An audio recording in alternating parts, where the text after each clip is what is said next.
ఓం శ్రీ గురుభ్యో నమ. చైతన్యం శాశ్వతం శాంతం వ్యోమాతీతం నిరంజనం నాదబిందు కళాతీతం తస్మై శ్రీ గురువే నమః. సదాశివ సమారంభం శంకరాచార్య మధ్యమం అస్మదాచార్య పర్యంతం వందే గురు పరంపరం. ఇది మాఘమాసం అండి. ఈ మాఘమాసంలో రథసప్తమి చాలా పుణ్యప్రదం, పవిత్రమైనటువంటి రోజు అండి. ఇది సూర్య జయంతి. ఈ రోజున సూర్య భగవానుడి జన్మదినం అని చెప్తారు. ఆరోగ్యం బాక్సరాజిత్యేదని చెప్పేసి ఆరోగ్యకారకుడు ఈ సూర్య భగవానుడు అండి. మనకి ఇతను స్వయంభూ మనువు. ఇతడు కర్మసాక్షి. ఇతడు మనకి ఏమిటంటే అలంకార ప్రియ విష్ణువు చెప్తారు, అభిషేక ప్రియ శివుని చెప్తారు. ఇతడు నమస్కార ప్రియుడు. అందుకే సూర్య నమస్కారాల పేరట చాలా ఆరోగ్యకరమైనవి.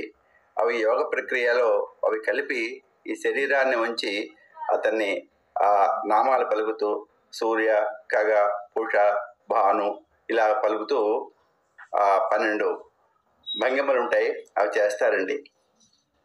ఇతను ఏంటంటే సప్తమి తిథి నాడు పురాణాల ప్రకారం ఈయన జన్మించాడు. అయితే ఈ షష్ఠీ సప్తమి కూడా కలిసి వచ్చేటువంటి దాన్ని పద్మని అని అంటారు. అది చాలా గొప్ప పవిత్రమైనటువంటి యోగం ఉంటారు. అది కలిస్తే ఆ రోజుని పుణ్యప్రదమైనటువంటి స్నానాలు చేస్తారు, దాన ధర్మాలన్నీ కూడా చేస్తుంటారు. మనకేమిటంటే భా అంటే ప్రకాశం అండి, రతి అంటే ఆరాధన, భారతి అంటే ఆ ప్రకాశంతో కూడిన ఆరాధన. ఆ ప్రకాశాన్ని ఆరాధించే వాళ్ళం మనందరం కూడా అందుకేంటే భారతీయులు అని చెప్తారు మనని. ఈ పురాణాల ప్రకారంగా అతిథి కశ్యపులకు ఇతడు జన్మించాడంటారు. ఇతడు ఏంటంటే బ్రహ్మ విష్ణు మహేశ్వరుల ఈ స్వరూపుడే కాక పరబ్రహ్మ స్వరూపం కూడా ఇతనే. అతని తేజస్సే మనకి విద్య నేర్పేటువంటి గురువుల్లో కూడా ఉందంటారు. అందుచేతనే గురు బ్రహ్మ, గురు విష్ణు, గురు దేవో మహేశ్వర, గురు సాక్షాత్ పరబ్రహ్మ తస్మై శ్రీ గురువే నమః అంటారు అని చెప్తూ ఉంటారండి మన వాళ్ళు. మనకి ధర్మశాస్త్రాలు ఏమిటంటే వేదాలండి, శృతులు. అవి మనం ఏవి చేయాలి, ఏవి చేయకూడదు అనేటువంటిది నిర్దేశం దానిలో చెప్తారు మనకి పెద్దలు. అయితే ఈ సూర్య భగవాను గురించి చాలా వివరంగా ఋగ్వేదంలో వివరించారు. దాన్ని మహాసౌరం అంటారు. అలాగే అరుణం అని ఇంకోటి కూడా ఉంది. ఈ మహాసౌరం ఋగ్వేద సంహిత నుంచి గ్రహింపబడిందని చెప్తారండి. ఇందులో సూర్య భగవానుడు ప్రత్యక్ష దైవంగా, సర్వవ్యాపక స్వరూపుడుగా, సర్వాంతర్యామిగా, స్రష్టగా సకల దేవతలకు కూడా సకల దేవతా స్వరూపుడుగా దీన్ని వర్ణించబడడం జరిగింది. దీర్ఘతమాదేటువంటి ఋషులు, దార్శనికులు దాంట్లో చెప్పారండి. అయితే ఈ మహాసౌరంలో అనేకటువంటి విజ్ఞాన విషయాలు ఉంటాయి ఆ సూర్య భగవాను గురించి. దీంట్లో 13 అనువాకాలు ఉన్నాయండి మొత్తం. ఈ 13 అనువాకాలకు 13 ఋషులు ఉంటారు. వీళ్ళు ఆ మంత్రాలను జపించి ఆ సిద్ధిని పొందారండి. వాళ్ళలో కణ్వపుత్రుడైనటువంటి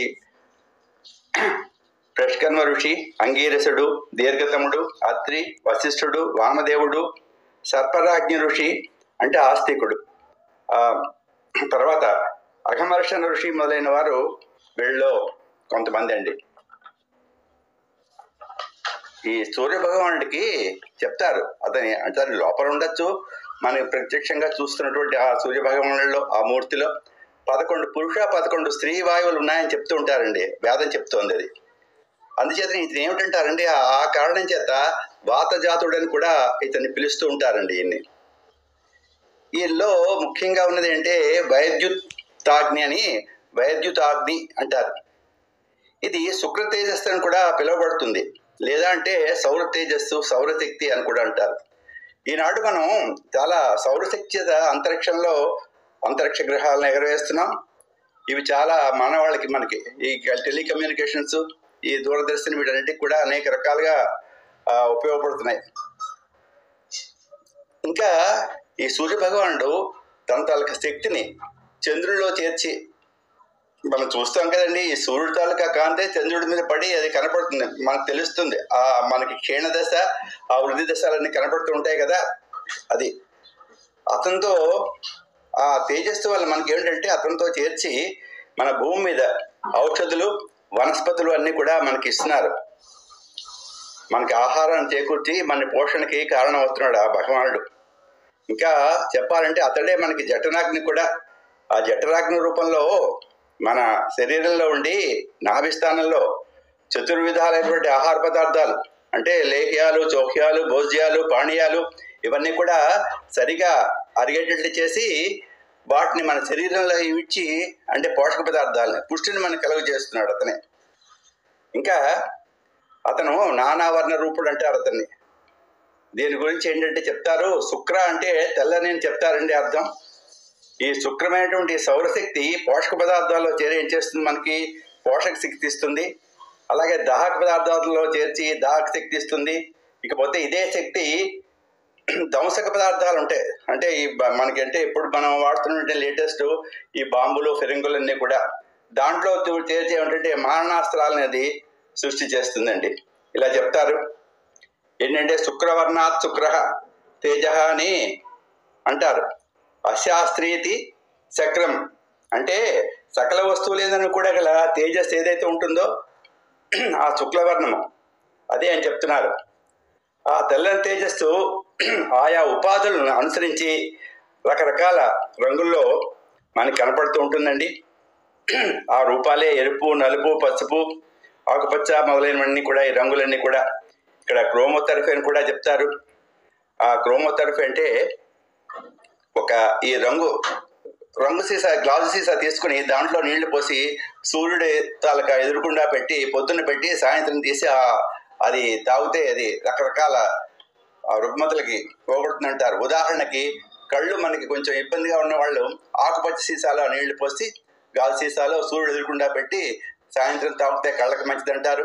అలాగే కొంచెం ఉద్రేక స్వభావాలు ఇలాంటి వాళ్ళు ఉన్నవాళ్ళు వాళ్ళకి తెలుపు దాంట్లో ఉంటే నీళ్ళు అలా పెట్టి తాగమంటారు. ఇకపోతే కొంచెం స్తబ్దతగా అలా డల్గా ఉన్న వాళ్ళకి ఆ ఎర్రటి సీసాల్లో పెట్టి ఆ నీరు పెట్టి తాగమంటారు. ఇది క్రోమోథెరపీ కింద చెప్తూ ఉంటారండి మన వాళ్ళు ఈ న్యాచురోపతిలో డాక్టర్లు. అయితే సూర్యుడు ఏంటంటే సప్తాస్వ రథమారూఢం అంటారు. అయితే సూర్యరథం ఏంటంటే బంగారు రథం మీద 7 అశ్వాలు పూడ్చి మాతలి రథం తోలుతూ ఉంటే అతను వస్తూ ఉంటాడంటారు. మనం దక్షిణాయనం ఉత్తరాయణం చెప్పుకుంటూ ఉంటాం. ఈ పుష్యమాసంలో ఉత్తరాయణం వస్తుందండి. దక్షిణాయనం వెళ్ళిపోయి ఇప్పుడే ఆయన జయంతి కూడా వస్తుంది. అయితే ఏంటంటే సప్తాస్వ రథమారూఢం అని చెప్పినప్పటికి కూడా అతని అశ్వం మాత్రం ఒకటే అని చెప్తారు. ఆ ఒక్క రథం మీద ఒక్క గుర్రం మీద అంటే వస్తుంది, ఒక్క గుర్రంతో.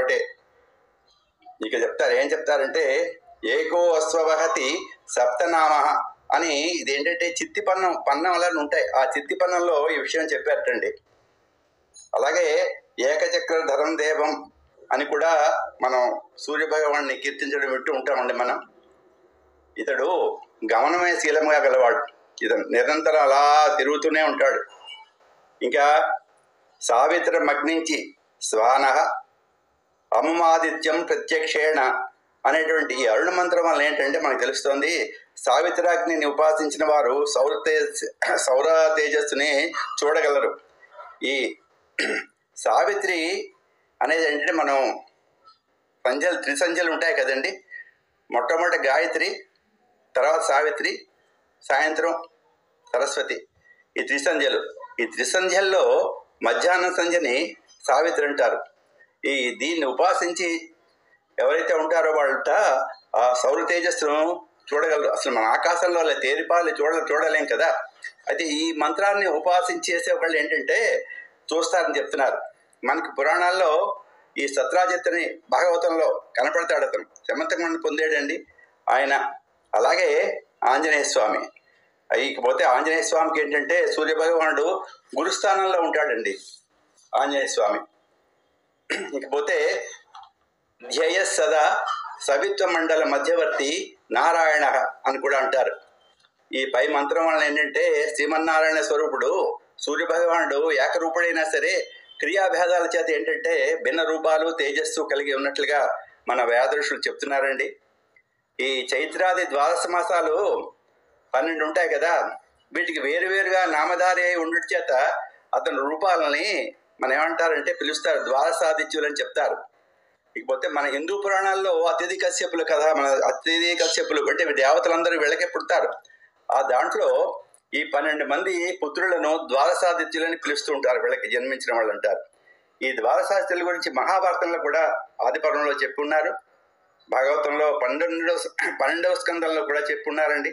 అయితే ఒక్కొక్క మాసంలో సూర్య భగవానుడు ఆయా ఆదిత్యుని నామంతో ఆరాధింపబడుతూ ఉంటాడండి. ఇక ఇతనికి పరివారం చెప్తారు. ఈ ఆదిత్యుని వెంట 6 పరిజనులు కూడా ఉంటారట. వారు ఏంటంటే ఎవరెవరంటే ఒక అప్సర, ఒక రాక్షసుడు, ఒక నాగు అంటే నాగుపాం, ఒక యక్షుడు, ఋషి, గంధర్వుడు. ఇకపోతే ఈ ద్వాదశ ఆదిత్యులతో నామాలు ఇలా చెప్తారు: దాత, ఆర్యముడు, మిత్రుడు, వరుణుడు, ఇంద్రుడు, విభస్వంతుడు, అంశుమంతుడు, త్వష్ట, విష్ణువు, భగుడు, పుషుడు, క్రతువు అనేవాళ్ళు 12 మంది. అయితే కృష్ణ భగవానుడు భగవద్గీతలో కూడా చెప్తాడు. ఏం చెప్తాడంటే ఈ ద్వాదశాదిత్యుల గురించి చెప్తూ ఆదిత్య నామాహం విష్ణువు అంటాడు. ఆదిత్యుల్లో విష్ణువుని నేనే అని కూడా చెప్తాడు అతడు. ఇకపోతే సూర్య భగవానుడికి అతన్ని ప్రార్థించి అనేకటువంటి జబ్బులు పోగొట్టుకున్న వాళ్ళు కూడా ఉన్నారు. దాంట్లో పూర్వం మయుడు అనేటువంటి మహాకవి ఏం చేస్తాడంటే సూర్య శతకం రాస్తారు, మయూర శతకం అని చెప్తారు దాన్ని. దానివల్ల అతను చర్మరోగాన్ని పోగొట్టుకుంటాడు. అలాగే ఈ శక్తి, సూర్యశక్తితోటి జిహ్వారోగం కూడా ఈ సూర్యకాంతితో పోగొట్టుకోవచ్చు అని చెప్తారు పెద్దలు. అణుమంత్రం దీన్ని తెలియచేస్తోందండి. ఇంకా హరిద్వర్ణ రోగము, కామెర్ల, చర్మ, కుష్ఠ రోగాలు ఈ సూర్యకాంతితోటి మనం పోగొట్టుకోవచ్చని చెప్తున్నారు పెద్దలు. హృద్రోగం మమ సూర్య హరిమాణంచ నాశయ. ఇంకా ఈ సూర్య ఆరాధన వల్ల ఏంటంటే గుండె జబ్బులు, తర్వాత చేతనాది రోగాలు, అంటే ఈ చేతన అంటే బహుశా ఈ గుండె హృదయ స్పందన ఎక్కువ అవుతుంటుంది కదండి, అది అలాంటి జబ్బులు.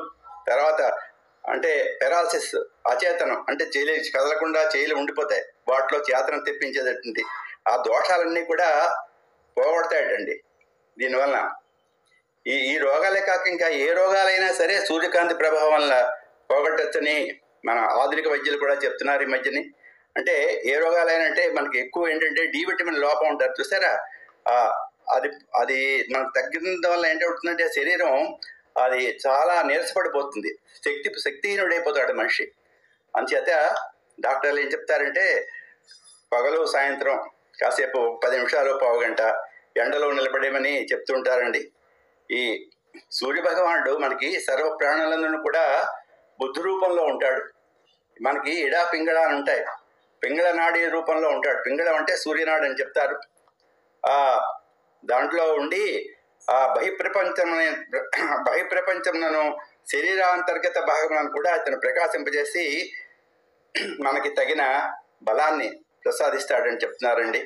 ఇక్కడైతే మనం త్రికాల సంధ్యల్లో మనం గాయత్రి, సావిత్రి, సరస్వతి అనేటువంటి శక్తులని ప్రార్థిస్తాం కదా, ఆ శక్తులు కూడా ఆ ప్రత్యక్ష దేవి అనేటువంటి సూర్య భగవానుడి తాలూకా శక్తి అని చెప్తారు. ఈనాడు మనం ఎన్నో కోట్ల రూపాయలు వెచ్చించి మనం అనేక ప్రయత్నాలు చేసి ఎంతో కృషితోటి కొన్ని భౌతిక విషయాలు మనం తెలుసుకుంటున్నామండి. కానీ మన వేద ఋషులు ఏంటంటే పూర్వకాలంలో వాళ్ళ యోగమహిమ చేత మనఃప్రణిధానం అని చెప్పేసి దాంతో ఒక్క క్షణంలోనే అనేకటువంటి విషయాలను వాళ్ళు తెలుసుకునేవారు. విజ్ఞానం యజ్ఞ తనుతే అనేటువంటి తైతరీయ శృతివాక్యం ఉంది, ఇదే ఇందుకు తార్కాణం. అయితే మన భారతదేశంలో అంటే అనాది నుంచి కూడా ఎందరో విజ్ఞాన శాస్త్రవేత్తలు ఉన్నారు ఏమండి. దాంట్లో చెప్తారు వాత్సాయనుడు, ప్లాక్షి, గార్గ్యుడు, పుస్థుడు, విశిష్టుడు, వైశంపాయనుడు అనేటువంటి వాళ్ళు కొంతమంది అండి. ఈ విషయాలన్నీ కూడా మనకి అరుణం తెలియజేస్తుందని చెప్తున్నారు. మనకి పూర్వకాలం నుంచి కూడా ఈ సూర్యోపాసన, ఈ సూర్య ఆరాధన అనేటువంటిది ఉంది.